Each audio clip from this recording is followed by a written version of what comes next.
Alors, bonjour tout le monde, j'espère que ça va bien. Bienvenue à la deuxième partie de ma première vidéo sur mes favoris pour le préscolaire et pour le premier cycle du primaire. À la toute fin de la première partie, je vous ai laissé sur des albums qui fonctionnent vraiment entre le présco et le premier cycle.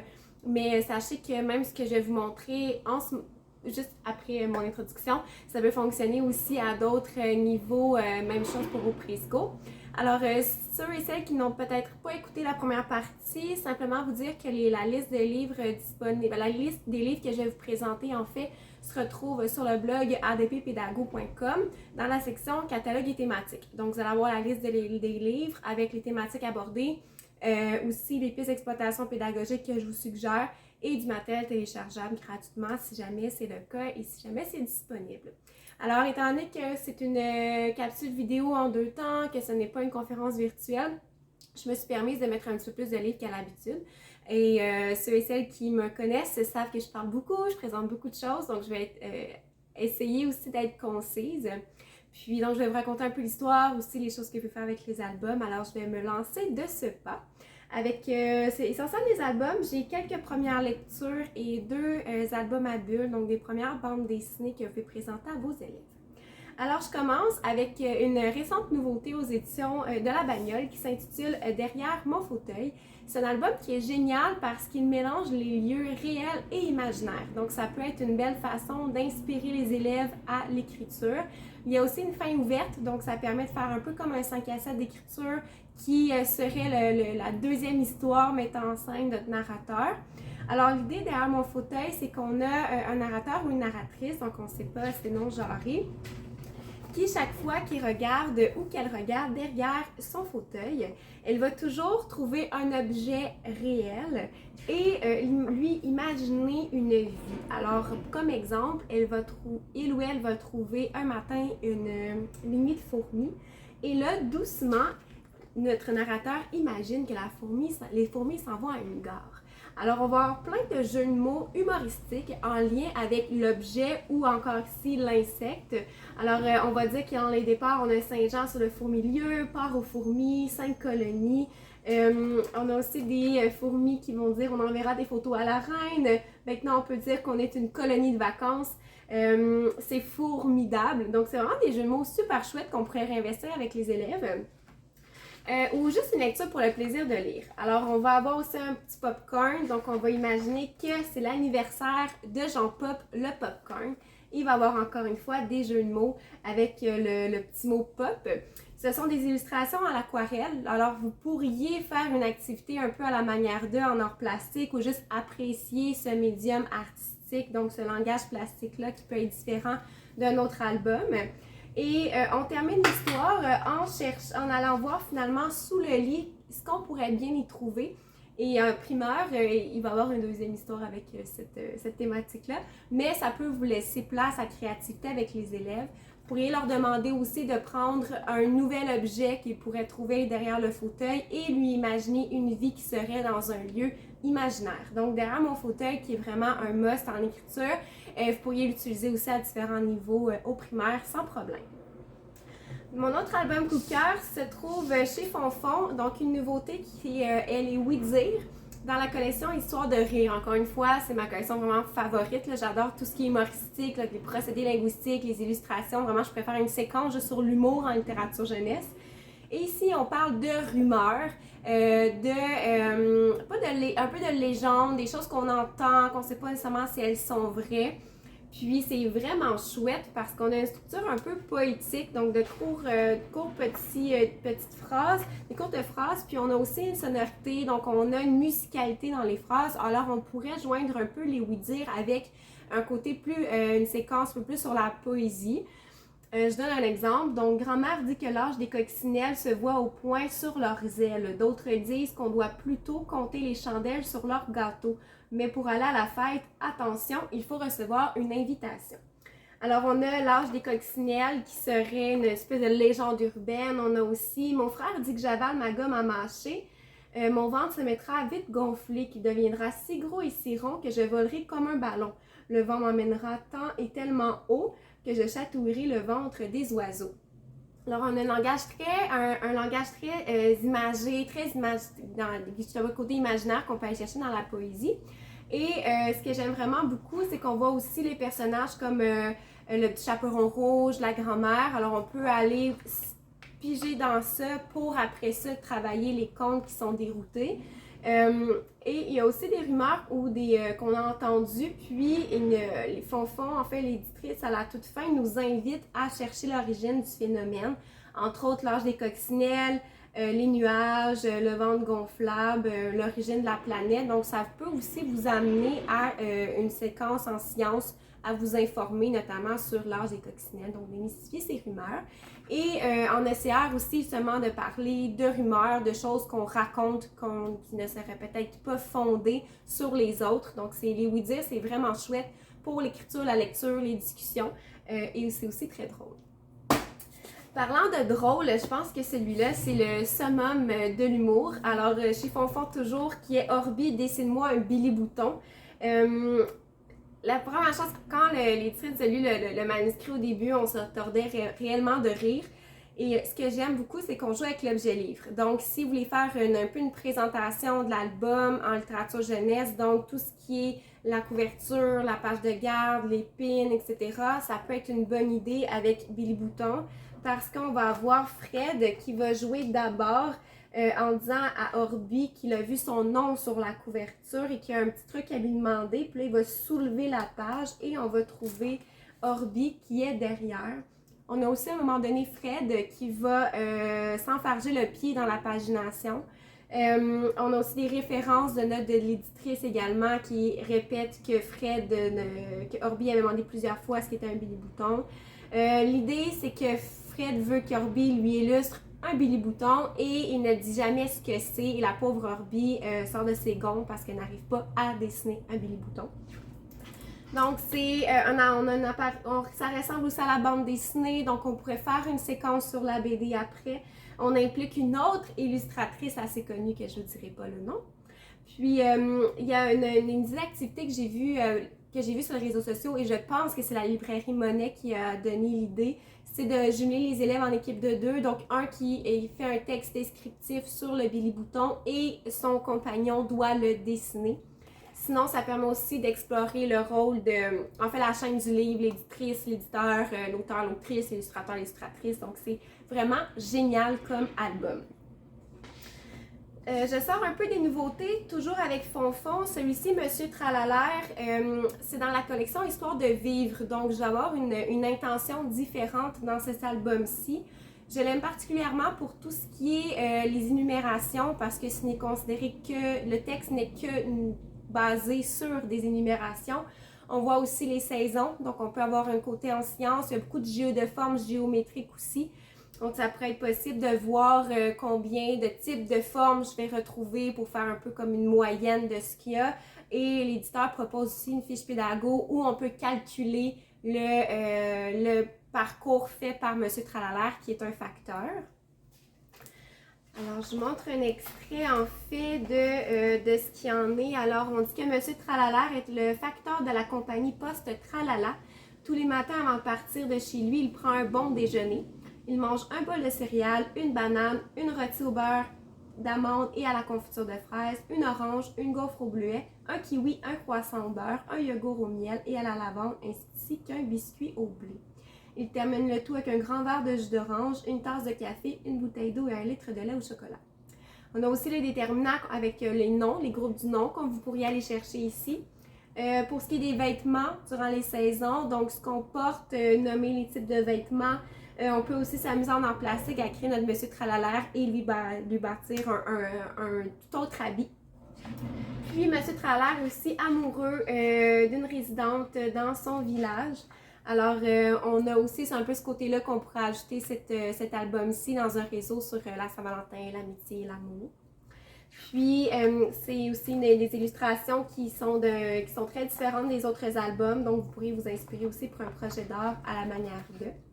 Et on propose de réaliser la recette de crêpes de Monsieur Tralalaire ou encore de l'habiller dans l'album Les idées proposées par les éditeurs, donc chez Fonfon. gros coup de cœur, je vous le montre, sûrement que vous le connaissez déjà, mais c'est le fameux album de Maman Ours. Celui-ci, aux éditions Albin Michel Jeunesse, je vous le montre parce que je l'adore et parce qu'il y a une nouveauté qui va apparaître au mois d'octobre que je vais vous montrer tout de suite après.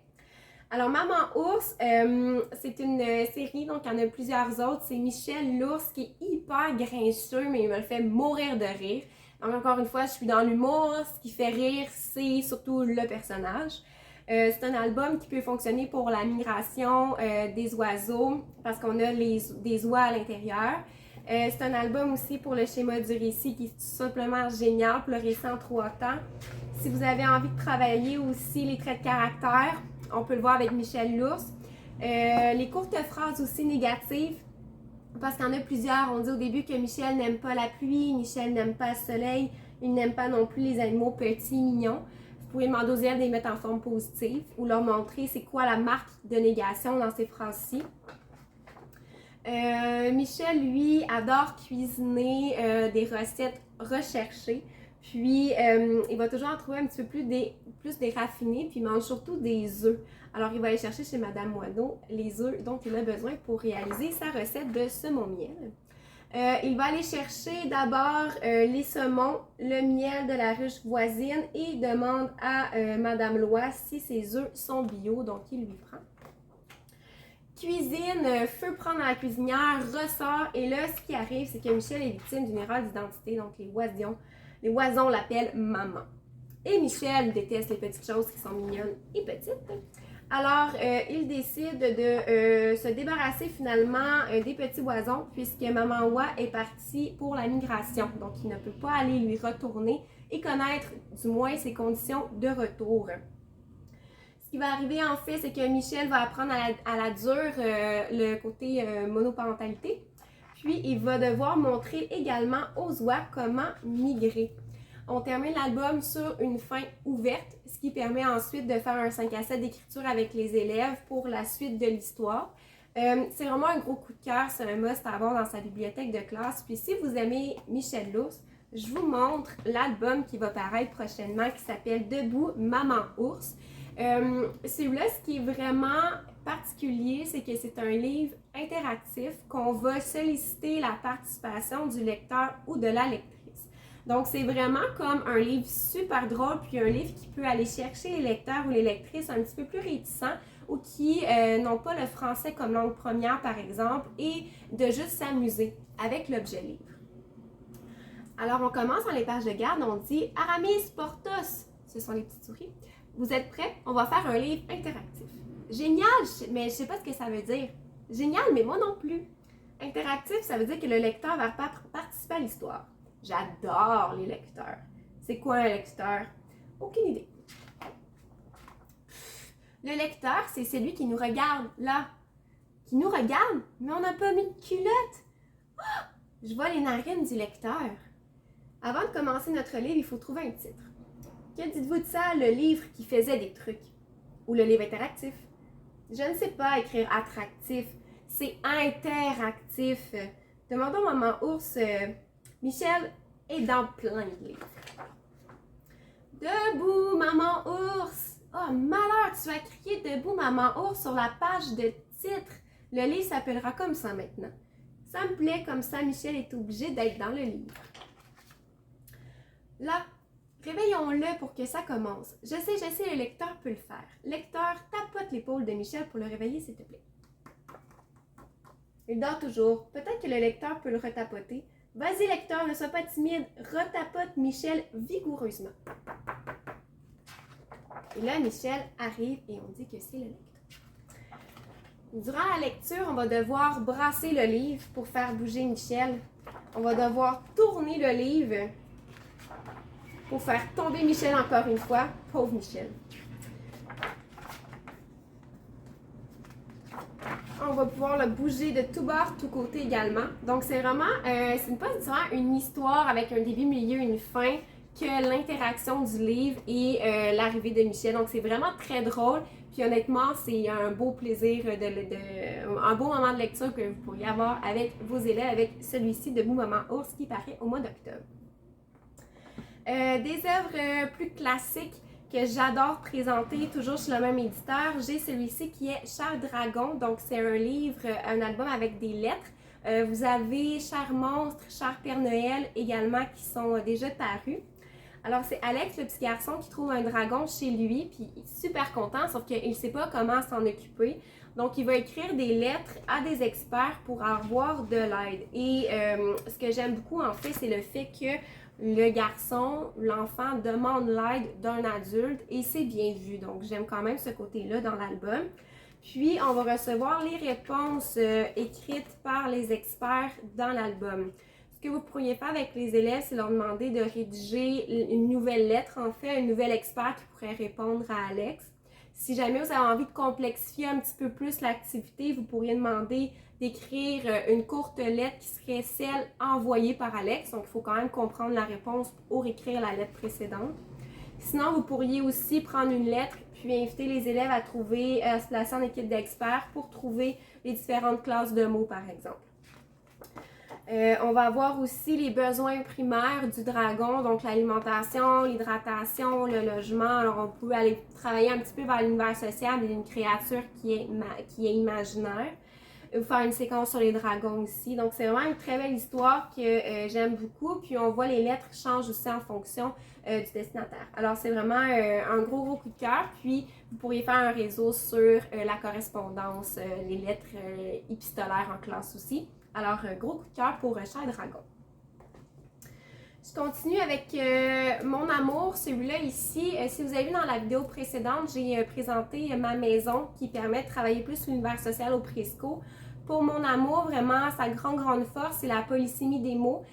Ça permet aussi de voir comment les illustrations viennent en soutien au texte. Ça a une structure répétitive, alors on peut aussi écrire à la manière de, pour la fête des mères ou sinon pour la fête des pères, on pourrait aussi s'inspirer ou créer, on pourrait en fait faire l'écriture à la manière de, mais inspirée d'une personne adulte qu'on aime dans notre entourage en fonction de la diversité familiale. C'est vraiment la lecture pour les inférences également. Donc, on commence, Archibald demande à sa mère si elle va l'aimer pour toujours et elle va lui donner un secret. Elle dit « Je t'aime depuis que je te connais et même avant ». Donc, c'est quoi cet avant-là? Donc, on peut poser la question aux élèves, lui dire c'est parce qu'elle était enceinte de lui. J'aime quand tu le vois et quand tu ne le vois pas. Alors, pourquoi? J'ai des petits post-it. Pourquoi ici on dit qu'on ne le voit pas? C'est qu'Archibald est dos à elle. Je t'aime quand tu fais comme moi et quand tu fais comme toi. La phrase que j'aime le plus, c'est « Je t'aime quand tu es contre moi et quand tu es contre moi ». Donc, c'est vraiment cette force-là de l'album, c'est que si je ne voyais pas l'illustration, je ne pourrais pas comprendre le sens différent de la phrase ici et de celle-ci. Alors, Mon Amour, c'est vraiment super chouette, c'est un très bel album, c'est hyper touchant. Des illustrations qu'on pourrait trouver peut-être un peu moins jolies que les autres, un peu plus vintage, mais au-delà des illustrations, c'est vraiment le texte que j'adore. Alors, Mon Amour. Un autre album vraiment très drôle, on dirait, encore une fois, je me répète, là, mais j'adore ça. Donc, celui-là ici, c'est Scrout cherche Scrout.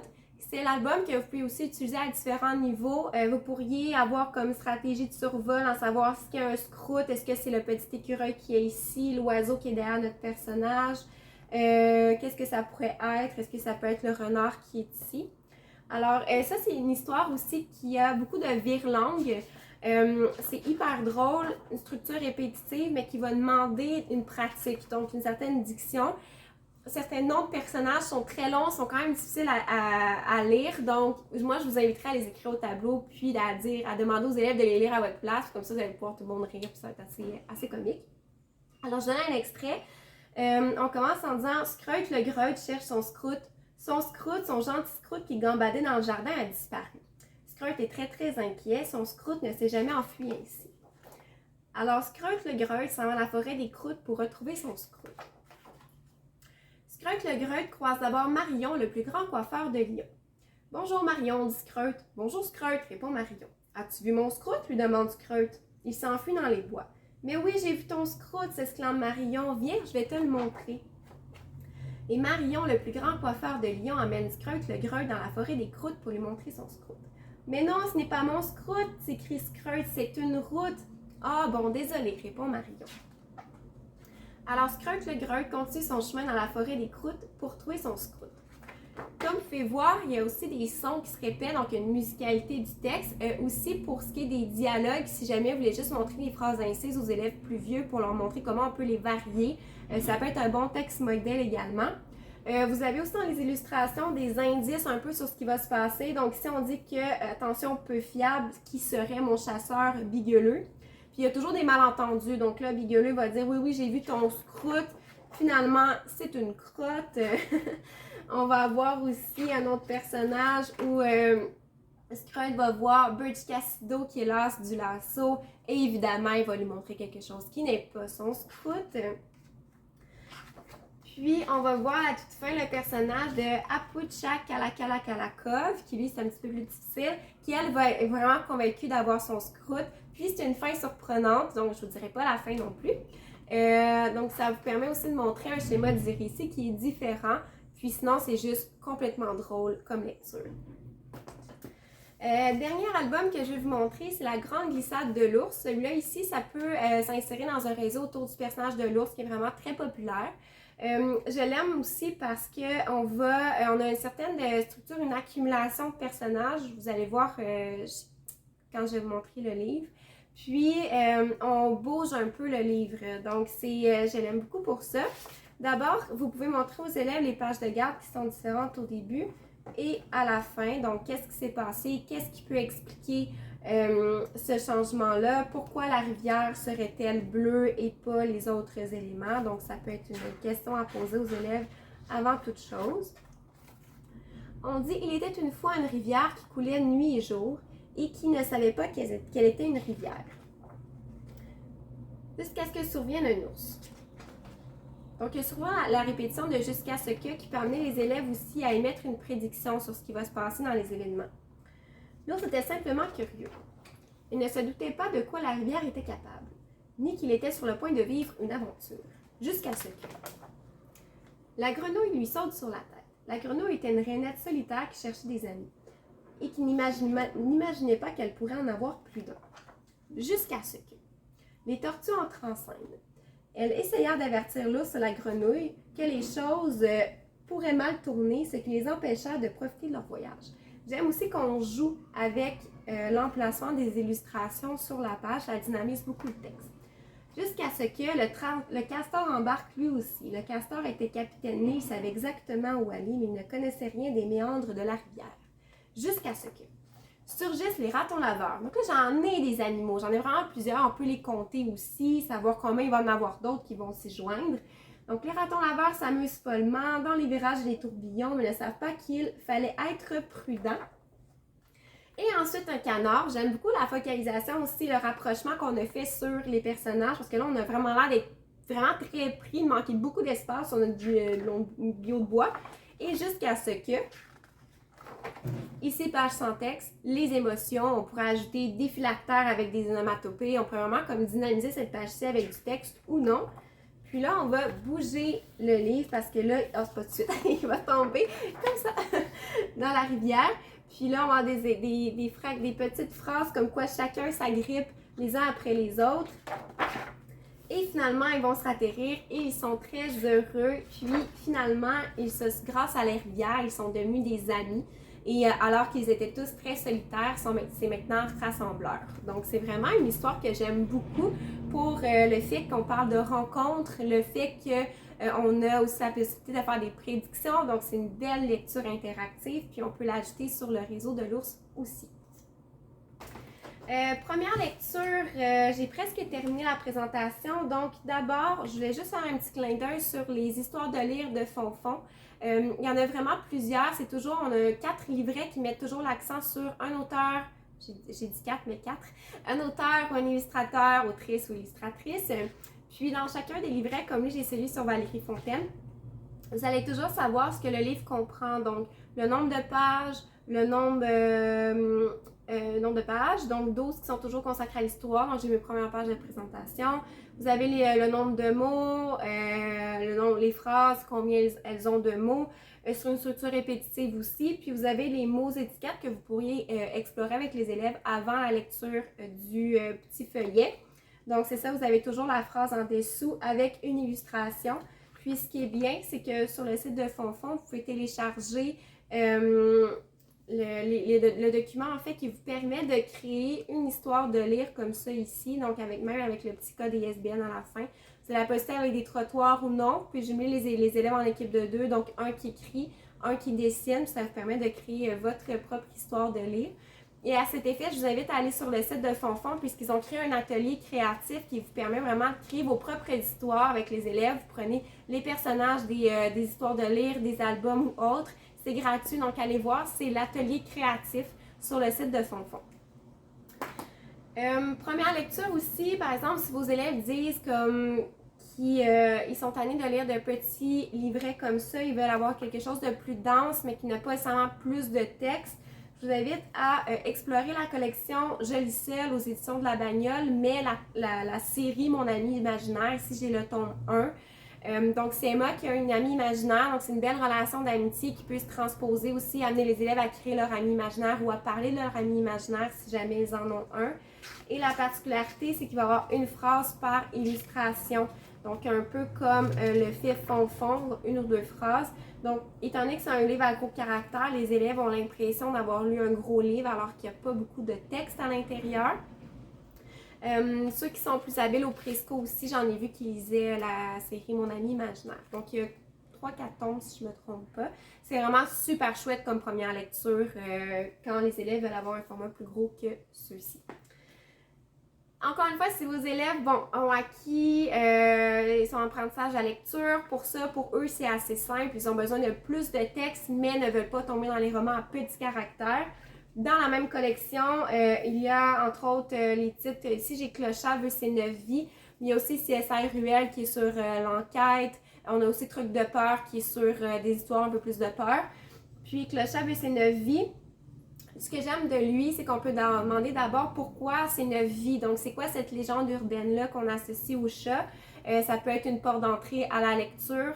On peut utiliser cette lecture-ci aussi en lecture feuilleton. J'ai créé un document où vous avez comme des questions sur les 4 dimensions de la lecture à la suite, que vous pouvez poser à la suite de la lecture d'un chapitre. Ce que j'aime de celui-ci, c'est que c'est encore une fois un côté humoristique. Donc, on va jouer aussi avec les noms des personnages. Donc, Clochat s'appelle ainsi parce que c'est un clochard. Et ça commence qu'il est mort, donc il est au paradis des chats, puis il se prélasse, il est super bien, sauf que le maître chat lui dit qu'il doit avoir sa deuxième vie, sinon il va mourir définitivement. Et là, il y a le Ravi, qui est un rat qui ramène à la vie, qui est son avocat, et qui doit monter un plaidoyer à maître chat pour montrer que Clochard mérite sa deuxième vie. Sauf que Clochard, c'est un peu l'anti-héros. Il volait pour manger, il volait pour la nourriture pour Palour et tout ça, qui était son ami. Donc, est-ce que le vol est mal dans ce cas-ci? Il y a vraiment plein de questions éthiques que vous pouvez soulever. Est-ce que la relation de Clochard avec son ami Palour, c'est une relation d'amitié qui est positive, sachant que Palour l'utilise un petit peu? Donc c'est drôle, c'est un peu aussi un roman d'aventure, il se passe plein de choses, il y a toujours une chute à la fin de chacun des chapitres, donc on peut beaucoup accrocher les lecteurs et les lectrices. Puis la collection peut vraiment très bien fonctionner jusqu'au 3e cycle avec les lecteurs qui sont plus récalcitrants à la lecture. Donc gros coup de cœur pour Clochard. Et récemment est paru, chez Presse Aventure, il y a les petits livrets de lecture de Mini-Bulle et Mini-Jean et aussi de Léon. Puis vous avez Maddox et Aurore, mais ils ont sorti un big book de Mini-Jean et Mini-Bulle qui s'appelle Les Pirates des Dunes. Donc c'est un premier tome. Je peux pas dire que je suis fan de l'univers de l'agent Jean, de Mini-Jean, Mini-Bulle, mais par contre, celui-là, j'ai vraiment beaucoup accroché. Puis je l'ai présenté à une dégustation littéraire, les élèves ont vraiment aimé. Je les ai montrés au 2e cycle du primaire, mais je pense qu'on pourrait ratisser aussi les nostalgiques là, de 6e année qui ont peut-être la difficulté en lecture. Alors, je vais, c'est des courts chapitres, donc avec une chute à la fin de chacun des chapitres. C'est une fin ouverte, d'accord? On peut emmener les élèves à écrire en 5 à 7 le début du premier tome, du second tome. On a l'agence, donc les personnages. On a le personnage de sécheuse qui en fait une sécheuse, c'est malgré ce qu'on peut le croire, sécheuse n'a rien d'une sécheuse. C'est plutôt une génératrice de grandes aventures créées dans le but d'entraîner les agents secrets. Il suffit de déposer un objet pour être transporté dans un nouveau monde. Maintenant, entreposé en grenier de l'agence, elle a malheureusement subi quelques pertes de mémoire, ce qui la rend si attachante.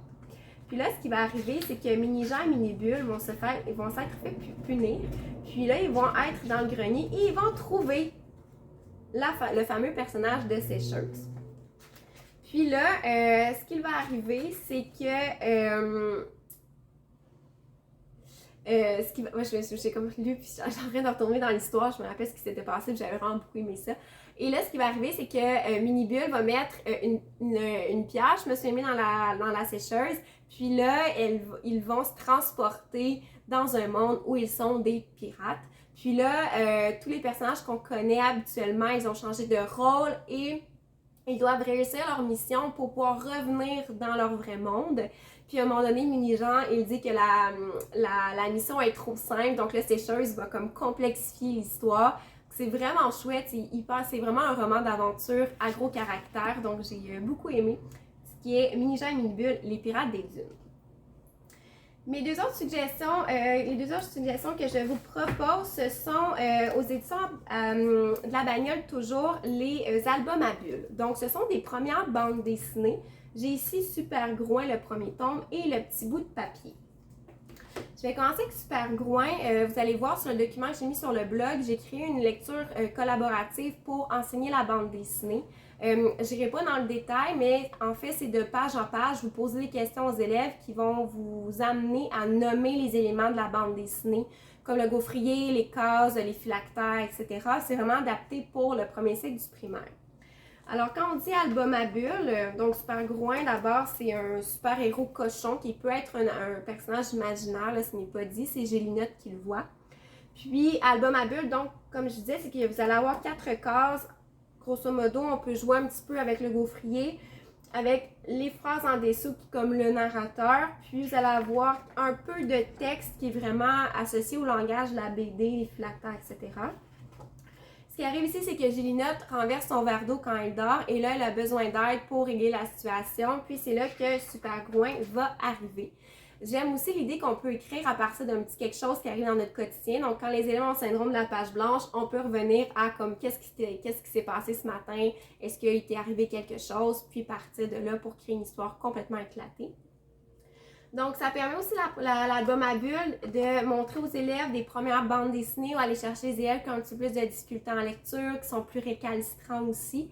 Puis, on n'est pas dans une grande quantité de textes, donc on est vraiment dans une introduction. Vous pourriez aussi le montrer au présco si jamais vous avez des élèves qui sont attirés par la bande dessinée. Et le dernier titre que je vais vous montrer, donc le petit bout de papier, c'est le même principe, c'est un album à bulles. Je vous dirai la différence, il arrive qu'il y a des pages sans texte, donc vous pourriez ajouter les phylactères, comme ça ici. Au début, je vous proposerai une activité de bonification de texte. Je vais vous dire les premières phrases, puis vous dire ce que vous pouvez faire ensuite. Alors, un canard marche, il regarde passer les nuages, il regarde passer un papillon, il s'arrête devant une flaque d'eau, il trouve un petit bout de papier. Alors moi, ce que je vous inviterai à faire, c'est de trouver, bon d'abord, vous pouvez trouver les constituants obligatoires, facultatifs dans la phrase, mais vous pourriez aussi les bonifier.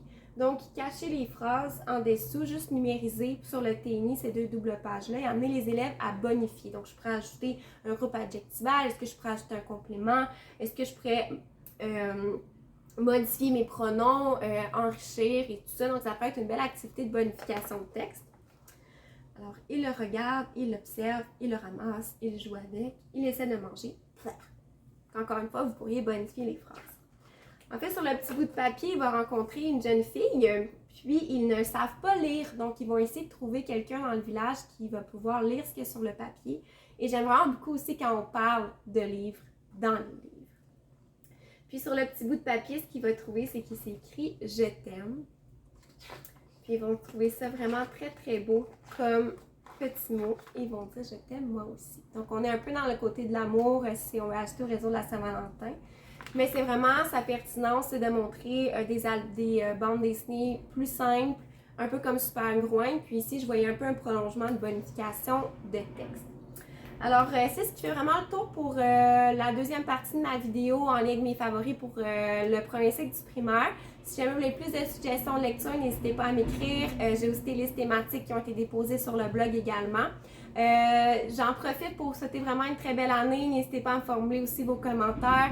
Puis n'hésitez pas encore une fois à m'écrire si jamais il y a quelque chose, si jamais vous voulez que je vienne directement dans votre classe. Puis je vous remercie énormément d'avoir visionné ces suggestions de lecture. Alors merci tout le monde!